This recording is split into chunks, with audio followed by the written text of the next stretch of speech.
Hello students, video शुरू करने से पहले प्लीज चैनल को लाइक, शेयर और सब्सक्राइब जरूर करें। एक इम्पॉर्टेंट इन्फॉर्मेशन, अगर आपको इस वीडियो के नोट्स चाहिए तो डिस्क्रिप्शन बॉक्स में दिया गया डाउनलोड लिंक चेक करें। Thank you. चलिए शुरू करते हैं। इस वीडियो में हम पढ़ेंगे MHI 102 मॉडर्न वर्ल्ड के प्रीवियस ईयर क्वेश्चन और most important questions with answers. ये क्वेश्चंस आपके एग्जाम के लिए बहुत इम्पॉर्टेंट है। अगर आपने ये अच्छे से कर लिए तो एग्जाम निकलना पक्का है। Let's begin. Question 1, discuss the developments facilitating the birth of renaissance in Europe. Question explanation. इस क्वेश्चन में हमें बताना है कि कौन से पॉलिटिकल, इकोनॉमिक, सोशल और कल्चरल डेवलपमेंट्स ने यूरोप में रेनेसां के जन्म में मदद की। हमें ये समझाना है कि ट्रेड, एजुकेशन और ह्यूमनिज्म जैसे फैक्टर्स ने कैसे एक नए सोच और कलात्मक जागरण को जन्म दिया। आंसर। इंट्रोडक्शन। रेनेसांस का मतलब होता है रीबर्थ यानी पुनर्जन्म। यह 14th सेंचुरी में इटली से शुरू हुआ एक कल्चरल मूवमेंट था जिसमें पुराने ग्रीक और रोमन कला और ज्ञान को दोबारा जगाया गया। ये दौर मेडिवल सोच से निकलकर एक नई ह्यूमन सेंटर्ड सोच की तरफ बढ़ने का समय था जिसमें रीजन, इंडिविजुअलिटी और क्रिएटिविटी को इंपॉर्टेंस दी गई। रेनेसां के जन्म के पीछे कई कारण थे: political stability, economic prosperity, urbanisation और क्लासिकल नॉलेज का पुनरुद्धार। Main body. 1. पॉलिटिकल और economic developments. Italian city states का उदय। फ्लोरेंस, वेनिस और मिलन जैसे इटालियन सिटी स्टेट्स उस समय धन और संस्कृति के केंद्र बने। मेडिचीज जैसे परिवारों ने आर्ट और एजुकेशन को स्पॉन्सर करके रेनेसां को बढ़ावा दिया। ट्रेड और कॉमर्स का विकास। क्रूसेड्स के बाद यूरोप और एशिया के बीच ट्रेड बढ़ा, जिससे नए बिजनेसमैन और मर्चेंट्स बने। इन्होंने अपनी दौलत से आर्टिस्ट्स और स्कॉलर्स को पैट्रोनेज दी। फ्यूडल सिस्टम का पतन। फ्यूडलिज्म के कम होने से लोगों को नए प्रोफेशंस मिलने लगे, जिससे शहरों का विकास हुआ और नए विचार उभार कर आए। 2. इंटेलेक्चुअल और एजुकेशनल डेवलपमेंट्स। क्लासिकल टेक्स्ट्स का रीडिस्कवरी। अरब स्कॉलर्स के जरिए ग्रीक और रोमन ग्रंथ दोबारा यूरोप तक पहुंचे, जिससे क्लासिकल नॉलेज फिर से जीवित हुआ। ह्यूमनिज्म का उदय। ह्यूमनिज्म ने इंसानी सम्मान, तर्क और पोटेंशियल पर जोर दिया। पेट्रोच और एरास्मस जैसे थिंकर्स ने क्लासिकल एजुकेशन को प्रमोट किया। यूनिवर्सिटीज का विकास। बलोनी और पेरिस जैसे यूनिवर्सिटीज ने नए आइडियाज को बढ़ावा दिया और स्टूडेंट्स को क्रिटिकल सोच सिखाए। 3. टेक्नोलॉजिकल और कल्चरल फैक्टर्स। प्रिंटिंग प्रेस की खोज। जोहानस गुटेनबर्ग ने 1450 के आसपास प्रिंटिंग प्रेस बनाई, जिससे किताबें सस्ती और सबके लिए उपलब्ध हो गई और रेनेसां के आइडियाज तेजी से फैल गए। आर्ट और आर्किटेक्चर का पैट्रोनेज। रिच परिवार और चर्च ने लियोनार्डो डा विंची, माइकलएंजेलो जैसे आर्टिस्ट्स को सपोर्ट दिया, जिन्होंने रियलिज्म और ब्यूटी को नई पहचान दी। साइंटिफिक सोच का विकास। कोपर्निकस और गैलीलियो जैसे लोगों ने प्रकृति को ऑब्जर्व करके पुराने बिलीफ्स को चैलेंज किया और मॉडर्न साइंस की नींव राखी। 4. सोशल और रिलीजियस चेंजेस। मिडिल क्लास का विकास। एक पढ़े लिखे और समृद्ध मिडिल क्लास ने आर्ट और एजुकेशन की डिमांड बढ़ाई। चर्च की अथॉरिटी में कमी। ब्लैक डेथ और ग्रेट स्किज्म जैसे क्राइसिस के बाद लोग चर्च के अथॉरिटी पर सवाल उठाने लगे, जिससे सेकुलर सोच बढ़ी। एक्सप्लोरेशन का जज्बा। रेनेसांस ने लोगों को दुनिया के नए हिस्से खोजने के लिए प्रेरित किया। कोलंबस और वास्को डा गामा जैसे एक्सप्लोरर्स ने नए ट्रेड रूट्स खोज निकले। कंक्लूजन। रेनेसांस एक दिन में नहीं हुआ, बल्कि कई सदियों तक चली पॉलिटिकल, इकोनॉमिक और इंटेलेक्चुअल बदलावों का परिणाम था। ये दौर इंसानी सामर्थ्य और सोच का नया युग था जिसमें कला, विज्ञान और दर्शन के नए रास्ते खुले। यह यूरोप के लिए एक सच्चा रीबर्थ था। If you need the notes of this video, there's a download link in the description box. Be sure to check it out. Thank you. Question 2. Discuss the impact of the Enlightenment on religious belief. Question explanation. इस question में हमें बताना है कि enlightenment के दौरान धार्मिक विचारों और विश्वासों पर क्या प्रभाव पड़ा। हमें ये समझाना है कि कैसे रीजन, साइंस और ह्यूमनिज्म ने ट्रेडिशनल चर्च और रिलीजियस अथॉरिटी को चैलेंज किया और कैसे नए विचार उभार कर आए। आंसर। इंट्रोडक्शन। एनलाइटनमेंट यानी एज ऑफ रीजन एक ऐसा समय था जब यूरोप में लोगों ने धार्मिक अंधविश्वास के बजाय तर्क और विज्ञान पर भरोसा करना शुरू किया। यह movement 17th to 18th century के बीच उतरा। वोल्टेयर, जॉन लॉक, रूसो और इमैनुअल कांत जैसे थिंकर्स ने चर्च के अधिकार को क्वेश्चन किया और फ्रीडम ऑफ थॉट का समर्थन किया। इस दौरान रिलीजन और सोसाइटी के रिश्तों में एक बड़े बदलाव आए। Main body 1. रैशनलिज्म का उदय और रिलीजियस डॉगमा का पतन। एनलाइटनमेंट थिंकर्स का मानना था कि मानव जीवन को रीजन से चलना चाहिए, ना कि अंधविश्वास या धार्मिक कानून से। चर्च की अथॉरिटी को इन्होंने चैलेंज किया और कहा कि मोरल सच्चाई को समझने के लिए लॉजिक और ऑब्जर्वेशन का उस होना चाहिए। वोल्टेयर ने अपने राइटिंग्स में चर्च की इंटॉलरेंस और अंधविश्वास का विरोध किया और रिलीजियस फ्रीडम का समर्थन किया। इस तरह लोग धार्मिक सोच से ज्यादा तर्क और अनुभव पर भरोसा करने लगे। 2. विज्ञान का विकास और रिलीजन के लिए चुनौती। एनलाइटनमेंट के समय इसाक न्यूटन और गैलीलियो जैसे साइंटिस्ट्स ने बताया कि विश्व कुछ प्राकृतिक नियमों के तहत चलता है, ना कि डिवाइन मिरेकल्स से। इस साइंटिफिक दृष्टिकोण ने पुराने धार्मिक विचारों को कमजोर किया। साइंस के विकास से लोगों को ह्यूमन रीजन पर विश्वास बढ़ा और चर्च का कंट्रोल कम होने लगा। धर्म के कई पुराने समझौते और बिलीफ्स साइंटिफिक सोच के सामने टिक नहीं पाए। 3. रिलीजियस टॉलरेंस और freedom of thought. Enlightenment thinkers ने रिलीजियस टॉलरेंस का विचार दिया। उनका मानना था कि कोई भी धर्म सत्य पर पूरा हक नहीं रखता। जॉन लॉक ने कहा कि फेथ एक व्यक्तिगत मामला है और सरकार को किसी पर धर्म थोपना नहीं चाहिए। इस विचार ने सेक्युलर स्टेट का रास्ता बनाया जहां धर्म और राजनीति अलग रखे गए। लोग समझने लगे कि नैतिकता, मोरालिटी, बिना धर्म के भी हो सकती है। 4. डिज्म और सेकुलरिज्म का विकास। कई थिंकर्स ने डीइज्म अपनाया, जिसमें एक क्रिएटर पर विश्वास था, पर उसके दुनिया के कामों में हस्तक्षेप को माना गया। डाइस्ट्स ने ऑर्गेनाइज्ड रिलीजन और रिचुअल्स को रिजेक्ट किया और रीजन बेस्ड मॉरल ऑर्डर को अपनाया। इससे सेकुलरिज्म का विकास हुआ, जहां समाज और राजनीति को तर्क के आधार पर समझा गया। धर्म अब एक व्यक्ति का पर्सनल मैटर बन गया, न कि सामाजिक या राजनीतिक नियंत्रण का जरिया। 5. समाज पर लंबी अवधि के प्रभाव। एनलाइटनमेंट ने डेमोक्रेसी, ह्यूमन राइट्स और फ्रीडम ऑफ स्पीच जैसे आदर्श को जन्म दिया। चर्च का प्रभाव एजुकेशन और गवर्नेंस पर कम होने लगा। सोसाइटी में प्लूरलिज्म आया, जहां अलग अलग धर्मों और विचारों को स्वीकार किया गया। फ्रेंच रिवॉल्यूशन भी इसी सोच से प्रेरित थी, जिसमें लोगों ने मोनार्की और चर्च दोनों के विरोध में आवाज उठाई। कंक्लूजन। एनलाइटनमेंट ने धार्मिक विचारों को बदलने में बहुत बड़ा योगदान दिया। इसने धार्मिक अथॉरिटी के बजाय ह्यूमन रीजन और लॉजिक को महत्व दिया। टॉलरेंस, सेकुलरिज्म और फ्रीडम ऑफ थॉट जैसे विचार इसी समय से उभरने लगे। रिलीजन सामाजिक नियंत्रण के बजाय व्यक्तिगत विश्वास बन गया। यही से एक नए युग की शुरुआत हुई, जहां फेथ और रीजन साथ साथ चलने लगे। If you need the notes of this video, there's a download link in the description box. Be sure to check it out. Thank you. Let's see the next question. Question 3. How did the French Revolution shape nationalism and sovereignty in Europe? Question explanation. इस question में हमें यह समझाना है कि French revolution ने Europe में nationalism और सॉवरेंटी के विचारों को कैसे बदला। मतलब ये बताना है कि रिवॉल्यूशन के लिबर्टी, इक्वालिटी और फ्रेटर्निटी जैसे आइडियाज ने लोगों को मोनार्की के खिलाफ कैसे जगाया और नेशन स्टेट बनाने की सोच कैसे दी। Answer. Introduction. French revolution 1789 to 1799 दुनिया के इतिहास का एक ऐसा मोड़ था जिसने मोनार्की को हटाकर जनता की शक्ति को पहचान दी। इसने लिबर्टी, आज़ादी, इक्वालिटी, समानता और फ्रेटर्निटी, भाईचारा जैसे विचार दिए जो यूरोप के हर कोने तक फैल गए। रेवोल्यूशन ने सिर्फ फ्रांस को नहीं, बल्कि पूरे यूरोप के लोगों को अपने देश और अपनी आइडेंटिटी के लिए लड़ने के लिए प्रेरित किया। इस आंसर में हम देखेंगे कि फ्रेंच रेवोल्यूशन ने नेशनलिज्म और सॉवरेंटी के कॉन्सेप्ट को कैसे बदला। Main body 1. जनता की शक्ति और पॉपुलर सॉवरेंटी का विचार।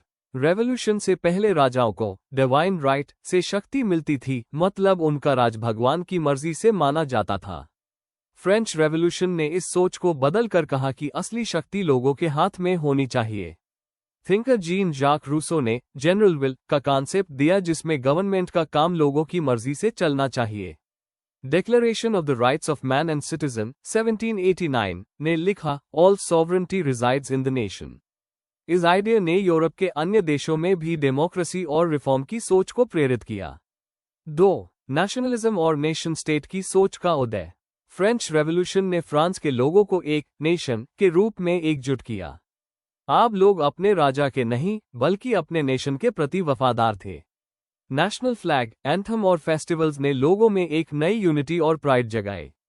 नेपोलियन के समय ये रेवोल्यूशनरी आइडियाज और भी देशों तक पहुंच गए। जर्मनी, इटली और पोलैंड जैसे देशों में भी अपना राष्ट्रीय आंदोलन शुरू हुआ जो फ्रेंच मॉडल से प्रेरित था। 3. रेवोल्यूशनरी वॉर्स और आइडियाज का यूरोप भर में प्रसार।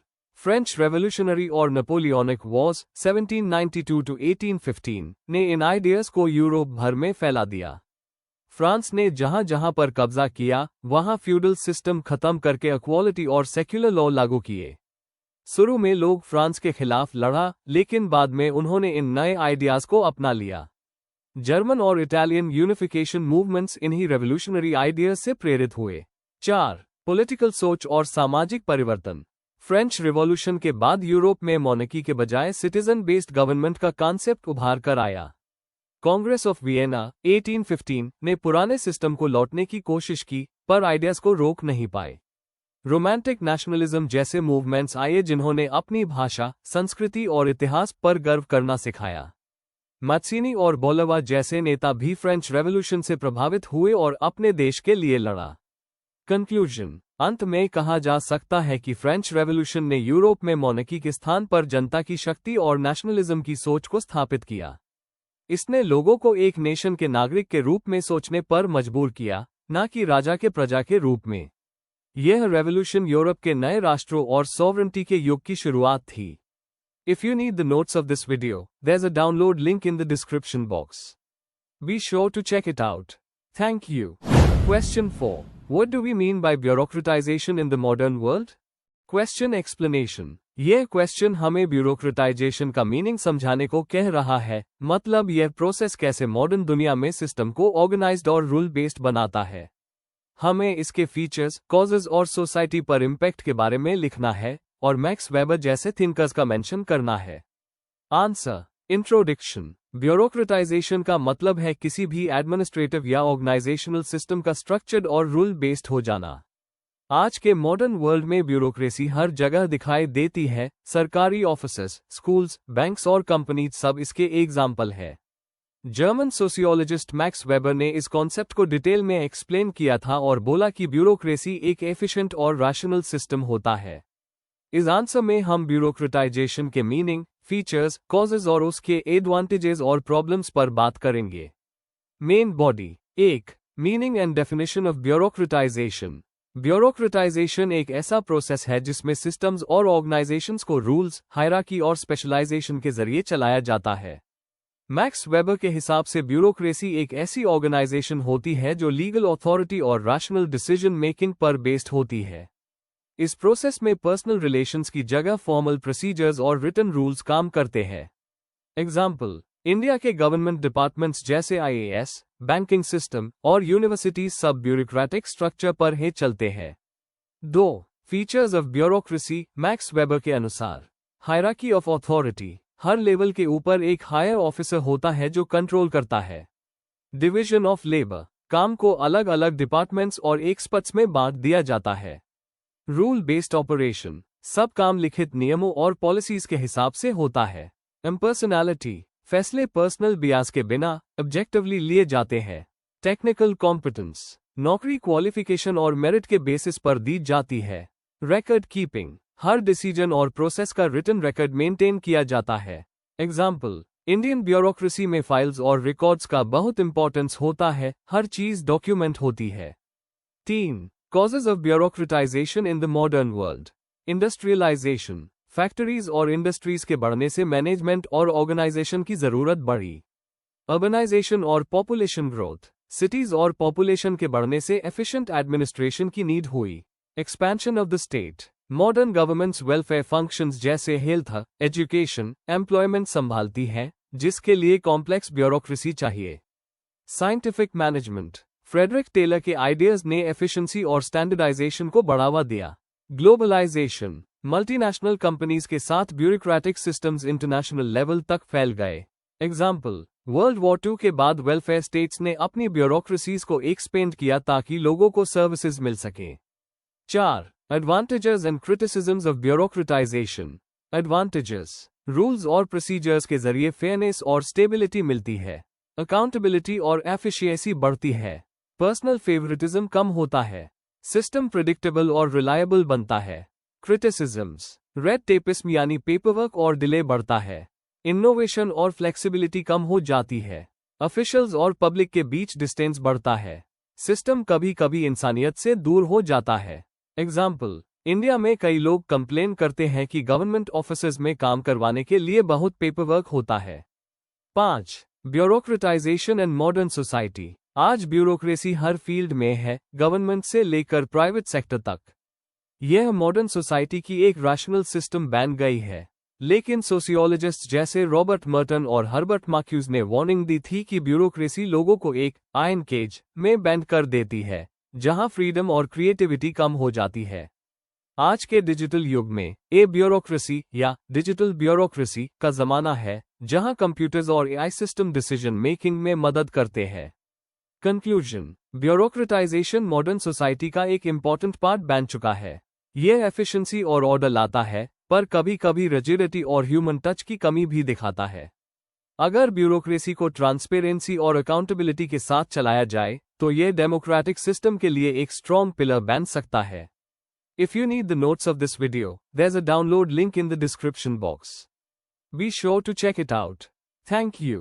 Question 5. Write short notes on any two of the following in about 250 words each. A. The origin of democracy in the modern world. B. Soviet industrialization. C. Concept of welfare state. D. Cultural legacy of the French Revolution. Question explanation. इस question में हमें दिए गए 4 topics में से किसी 2 पर छोटी पर इंपॉर्टेंट नोट्स लिखने हैं। हर नोट में यूएस कॉन्सेप्ट का अर्थ, उसका हिस्टोरिकल बैकग्राउंड और आज के समय में उसका महत्व बताना है। आंसर। इंट्रोडक्शन। मॉडर्न दुनिया कई बड़े विचारों और मूवमेंट से बदली है। इनमें डेमोक्रेसी, इंडस्ट्रियलाइजेशन, वेलफेयर स्टेट और रेवोल्यूशनरी कल्चर सबसे महत्वपूर्ण है। ये सब आइडियाज समाज और राजनीति को नए तरीके से सोचने के लिए मजबूर करते हैं। इस आंसर में हम डेमोक्रेसी के ओरिजिन और सी. वेलफेयर स्टेट के कॉन्सेप्ट के बारे में पढ़ेंगे। A. The origin of democracy in the modern world. 1. अर्थ और शुरुआत। डेमोक्रेसी शब्द ग्रीक भाषा के 2 शब्दों से बना है, डेमोस लोग और क्राटोस शासन, मतलब लोगों का शासन। सबसे पहली डेमोक्रेसी एथेंस, ग्रीस में देखी गई थी, लेकिन उसमें सिर्फ मेल सिटीजन्स को अधिकार था। समय के साथ राजा तंत्र के विरुद्ध लोगों ने अपनी भागीदारी मांगी, जिससे डेमोक्रेसी का विकास हुआ। 2. मॉडर्न युग में विकास। रेनेसां और एनलाइटनमेंट के दौरान इक्वालिटी और लिबर्टी के नए विचार उभरे। जॉन लॉक, रूसो और मॉन्टेस्क्यू जैसे थिंकर्स ने पीपल्स कॉन्सेंट और सेपरेशन ऑफ पावर्स का विचार दिया। अमेरिकन 1776 और फ्रेंच रेवोल्यूशन 1789 ने डेमोक्रेसी को रियल रूप दिया। 3. 19 to 20 सेंचुरी में फैलाव। इंडस्ट्रियलाइजेशन और एजुकेशन ने डेमोक्रेटिक सोच को बढ़ावा दिया। ब्रिटेन के रिफॉर्म एक्ट्स ने पार्लियामेंट्री डेमोक्रेसी को मजबूत बनाया। वर्ल्ड वॉर 2 के बाद डेमोक्रेसी दुनिया भर में अपना गया मॉडल बन गई। 4. महत्व। डेमोक्रेसी ने लोगों को फ्रीडम और इक्वालिटी दिए। इसने गवर्नमेंट को अकाउंटेबल और लोगों को एम्पावर्ड बनाया। आज डेमोक्रेसी को मॉडर्न समाज का सिंबल माना जाता है। C. Concept of welfare state. 1. अर्थ और परिभाषा। वेलफेयर स्टेट एक ऐसी सरकार होती है जो अपने नागरिकों के सुख समृद्धि के लिए जिम्मेदार होती है। यह एजुकेशन, हेल्थ और सोशल सिक्योरिटी जैसे सर्विसेज प्रोवाइड करती है। 2. ऐतिहासिक पृष्ठभूमि। ये विचार इंडस्ट्रियल कैपिटलिज्म के दौरान उभरा जब समाज में इनइक्वालिटी बढ़ गई थी। टीएच ग्रीन और जेएस मिल जैसे थिंकर्स ने स्टेट के मोरल ड्यूटी पर जोर दिया। ग्रेट डिप्रेशन 1929 और वर्ल्ड वॉर 2 के बाद वेलफेयर पॉलिसीज और तेज हुई। 3. 20 सेंचुरी में विकास। बेवरेज रिपोर्ट 1942 ने मॉडर्न वेलफेयर स्टेट की बुनियाद रखी। यूरोप के देशों ने हेल्थ, एम्प्लॉयमेंट और हाउसिंग पर वेलफेयर पॉलिसीज बनाए। नॉर्डिक देश और डेवलपिंग कंट्रीज ने भी वेलफेयर मॉडल्स अपनाए। 4. आज के समय में महत्व। ये सामाजिक और आर्थिक न्याय सुनिश्चित करता है, गरीबी कम करता है और समाज में समानता लाता है। मॉडर्न डेमोक्रेसीज में वेलफेयर स्टेट एक स्टेबल और न्यायिक समाज बनाता है। कंक्लूजन। डेमोक्रेसी और वेलफेयर स्टेट दोनों ही मॉडर्न दुनिया के 2 मजबूत पिलर्स हैं। डेमोक्रेसी राजनीतिक आज़ादी देती है, जबकि वेलफेयर स्टेट आर्थिक और सामाजिक सुरक्षा देता है। दोनों मिलकर एक न्यायिक और समान समाज का निर्माण करते हैं। Before we end, please like, share and subscribe the channel for more such study materials and one important information अगर आपको नोट्स चाहिए तो डिस्क्रिप्शन बॉक्स में डाउनलोड लिंक दिया हुआ है, जरूर चेक करें। Thank you.